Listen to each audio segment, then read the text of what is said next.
Good morning दोस्तों। मैं आपके समक्ष करंट अफेयर के अति महत्वपूर्ण प्रश्नों की श्रृंखला चल रही थी, उसी कड़ी में फिर आपके समक्ष हाजिर हुआ हूँ। चलिए पहला क्वेश्चन देखते हैं। पहला क्वेश्चन है कि मेजर ध्यानचंद खेल विश्वविद्यालय शिलान्यास को प्रधानमंत्री नरेंद्र मोदी द्वारा किस राज्य में किया गया? तो मेरठ उत्तर प्रदेश में किया गया है। ठीक है, मेजर ध्यानचंद आप बहुत प्रसिद्ध नाम है, हॉकी के बहुत बड़े प्लेयर हैं। तो उत्तर प्रदेश में इनका स्थापना की गई। उत्तर प्रदेश के मुख्यमंत्री का आपको नाम पता ही है कि योगी आदित्यनाथ हैं। ठीक है, तो उत्तर प्रदेश में और क्या है? उत्तर प्रदेश में है 5 एक्सप्रेस वाला देश का पहला राज्य कौन बना? उत्तर प्रदेश। ठीक है, 5 अंतर्राष्ट्रीय हवाई अड्डे वाला, अंतर्राष्ट्रीय एयरपोर्ट वाला राज्य कौन सा है? उत्तर प्रदेश। उज्ज्वला योजना के तहत 1.6 करोड़ महिलाओं को मुफ्त गैस कनेक्शन वाला पहला राज्य कौन सा है? उत्तर प्रदेश है। ठीक है, नेक्स्ट चलते हैं। विश्व का द्रुततम जो सुपर कंप्यूटर है, सुपर कंप्यूटर वो कौन है? फ्रंटियर है। और फ्रंटियर कहाँ का है? अमेरिका का है। तो अब पहले नंबर पे क्या आएगा? पहले नंबर पे फ्रंटियर आएगा। अभी 500 सूची जारी हुई है, फ्रंटियर आएगा। ये कहाँ का है? अमेरिका का। तो फिर आप बात आएगी सर दूसरे नंबर पे कौन आएगा? तो दूसरे नंबर पर आएगा फुगाकू। फुगाकू कहाँ का है? सुपर कंप्यूटर जापान का है। और तीसरा आएगा लूमी। और लूमी कहाँ का है? तो फिनलैंड का है। तो पहला फ्रंटियर है, दूसरा फुगाकू जापान का है, तीसरा लूमी फिनलैंड का है। तो सर भारत का कौन सा है? तो भारत का जो है वो सीडैक में पुणे में स्थित कौन सा है? भारत का सुपर कंप्यूटर परम सिद्ध। भारत का कौन सा है? परम सिद्धि। और परम सिद्धि जो कंप्यूटर है उसको कितना स्थान प्राप्त हुआ? 111वां स्थान प्राप्त हुआ। और अभी हाल ही में IIT गांधी नगर में परम अनंत नाम का सुपर कंप्यूटर स्थापित किया गया है। ठीक है, नेक्स्ट। यूरोप का प्रथम एक्जास्केल सुपर कंप्यूटर कौन है? तो यूरोप का प्रथम एक्जास्केल सुपर कंप्यूटर जुपिटर है। ये प्रथम की बात कर रहा है, इसलिए ये इंपॉर्टेंट हो जाता है। ठीक है, नेक्स्ट। अभी हाल ही में 52वां बाघ अभ्यारण्य कौन बना है? तो रामगढ़ विषधारी बाघ अभ्यारण्य 52वां बाघ अभ्यारण्य बना है। तो रामगढ़ विश्वविद्यालय ये है कहाँ? तो ये रामगढ़ विषधारी बाघ अभ्यारण्य कहाँ है? तो ये राजस्थान में।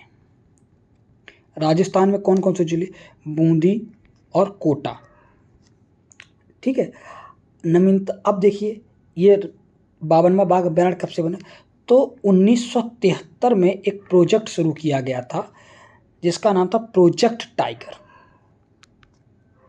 वन्यजीव संरक्षण अधिनियम 1972 के तहत 1973 में एक प्रोजेक्ट टाइगर की शुरुआत की गई थी। ठीक है, अब नेक्स्ट क्या है? अब यहाँ हम देखते हैं तो अभी 2018 की बाघ रिपोर्ट आई है। बाघ रिपोर्ट क्या आई है? 2018 की आई है, जिसमें बाघों की संख्या कितनी है? तो बाघों की संख्या है 2967। ठीक है, और सर्वाधिक बाघ किसमें है? तो सर्वाधिक बाघ MP में है। कितने हैं? 526। सर्वाधिक बाघ किसमें? 526।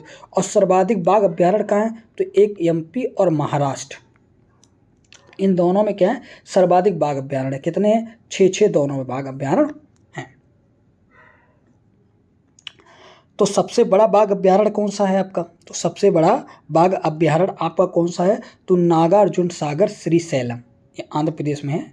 नागार्जुन सागर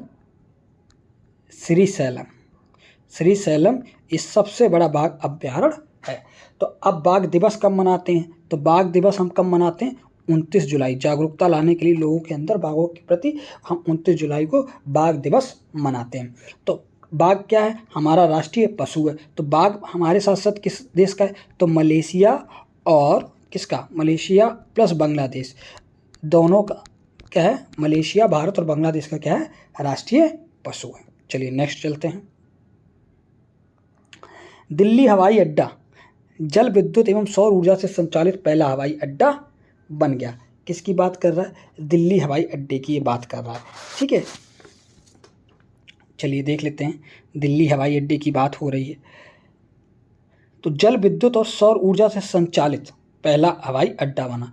इसका टारगेट क्या है कि 2030 तक क्या करो, जीरो कार्बन उत्सर्जन लक्ष्य प्राप्त कर लेना।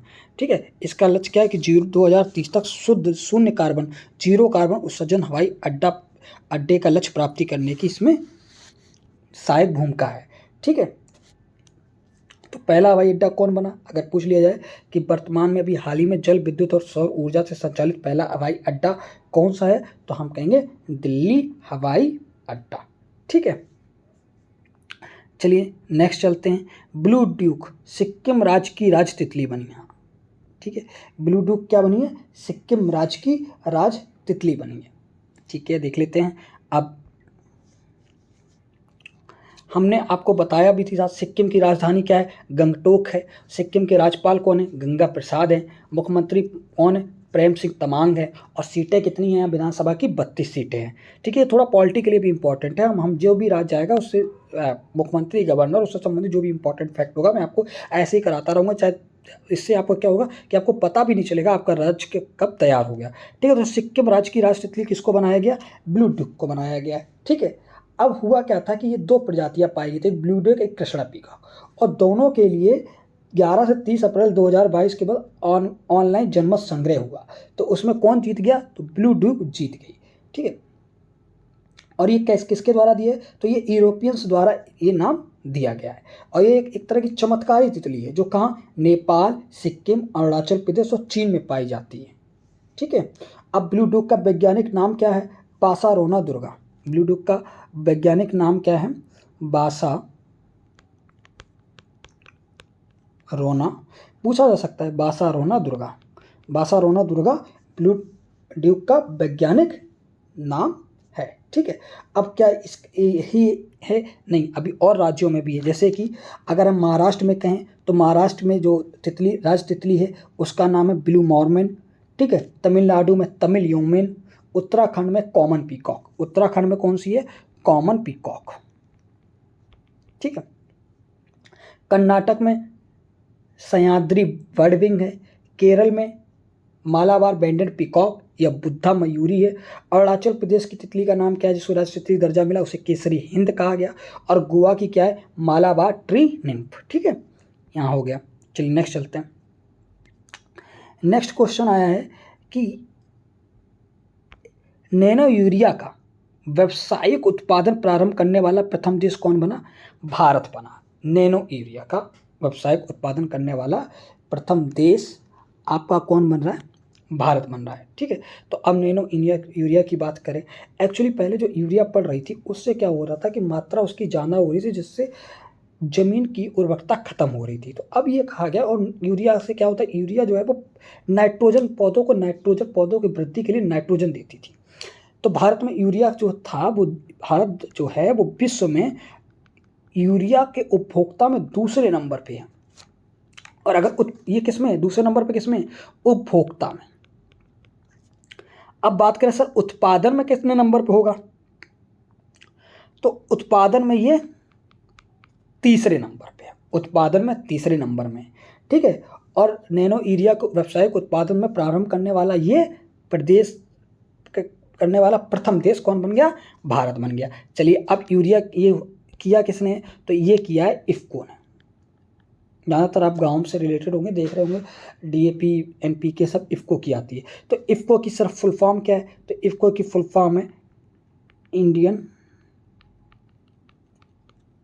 Farmers fertiliser cooperative. ठीक है, इंडियन फार्मर्स फर्टिलाइजर कॉपरेटिव। अब इसकी स्थापना कब हुई, तो 3 नवंबर 1967 को इसकी स्थापना हुई। उस समय 57 सोसाइटी थी इसके पास। अब इसका मुख्यालय की बात करें तो इसका मुख्यालय कहाँ है, तो हमने बताया था इसका मुख्यालय है आपका दिल्ली में है। ठीक है, अब इसके अध्यक्ष कौन है, तो इसके अध्यक्ष हैं इस समय प्रेजेंट टाइम कौन है, दिलीप संघानी। दिलीप बहुत इंपॉर्टेंट है, पूछ सकता है। दिलीप संघानी। और अगर इसके एमडी या सीईओ पूछ लिए जाएं तो यूएस अवस्थी जी इसके एमडी और सीईओ हैं। ठीक है, अब ये नैनो यूरिया का केंद्र कहाँ, इस प्लांट कहाँ स्थापित किया गया, तो अभी हाल ही में नरेंद्र मोदी जी ने कलोल गुजरात में, कलोल गुजरात में, ठीक है, इस कलोल गुजरात में क्या किया है, इसके प्लांट को स्थापित किया गया है। अब जो गांव के लोग होंगे वो जानते होंगे इफ्को को, ठीक है, हमने इफ्को के बारे में बता दिया। ठीक है, विश्व का प्रथम सौर ऊर्जा चालित हवाई अड्डा कहाँ बना है, तो देखिए विश्व का प्रथम सौर ऊर्जा चालित हवाई अड्डा कहाँ है, कोचीन। अब आ जाएगा सर, अभी विश्व का प्रथम है, बहुत इंपॉर्टेंट है, पूछ सकता है, क्योंकि अभी, और ये कौन सा है, विश्व का प्रथम सौर ऊर्जा चालित हवाई अड्डा है। और अभी मैंने क्या पढ़ा, जल विद्युत और सौर ऊर्जा से संचालित पहला है, तो वहाँ जल विद्युत और सौर ऊर्जा दोनों से संचालित करने वाला हवाई अड्डा कौन सा है, दिल्ली। यहाँ सिर्फ किसकी बात कर रहा है कि प्रथम सौर ऊर्जा संचालित हवाई अड्डा कौन सा है, तो कोचीन है। ठीक है, अब आ जाता है, कोचीन की बात हो गई, मतलब केरल की बात आपके सामने होगी। तो केरल की स्थापना कब हुई, तो केरल की स्थापना हो रही है 1 नवंबर। केरल की स्थापना कब हो रही, तो आप कहेंगे 1 नवंबर 1956 में हुई। ठीक है, अब केरल के राज्यपाल कौन हैं, तो आरिफ मोहम्मद खान जी हैं, आरिफ मोहम्मद खान केरल के राज्यपाल हैं। मुख्यमंत्री कौन है, तो मुख्यमंत्री है पिनरई विजयन, पिनरई विजयन क्या हैं, मुख्यमंत्री हैं। जनसंख्या के आधार पर केरल 13वां सबसे बड़ा राज्य है और ये मालाबार तट पर स्थित है। यहाँ अन्नाईमुडी और केरल की सबसे बड़ी कौन सी झील, वेम्बनाड झील कहाँ पाई जाती है, तो केरल में पाई जाती है। चलिए नेक्स्ट चलते हैं। जून 2022 में किस राज्य सरकार ने तीर्थयात्रियों के लिए काशी यात्रा योजना शुरू की।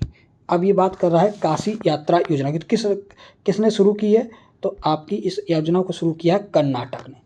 किसने शुरू किया है, कर्नाटक ने। तो कर्नाटक के सीएम कौन है, तो वासव राज बोम्मई क्या है, यहाँ के सीएम है। और गवर्नर कौन है, तो तंवर चंद गहलोत, तंवर चंद गहलोत यहाँ के क्या हैं, गवर्नर है। राजधानी क्या है, बेंगलुरु। अब विधानसभा में कितने सदस्य हैं, तो 225 विधानसभा सदस्य हैं। ठीक है, नेक्स्ट क्वेश्चन में चलते हैं। नेक्स्ट क्वेश्चन में जून 2022 में टाटा पावर सोलर सिस्टम ने, अब देखो टाटा पावर सोलर सिस्टम द्वारा किस शहर में भारत की सबसे बड़ी तैरती, देखिए यहाँ आप कंफ्यूज ना हो, ये देखिएगा अगर ये पूछा जाए कि टाटा पावर सोलर सिस्टम द्वारा किस शहर में भारत की सबसे बड़ी तैरती सौर ऊर्जा परियोजना शुरू की गई है, तो कायाकुलम केरल। कहाँ, कायाकुलम केरल। ठीक है, चलिए इसी कड़ी के साथ अब आपके ये महत्वपूर्ण, अति महत्वपूर्ण क्वेश्चनों की श्रृंखला यहाँ समाप्त हो।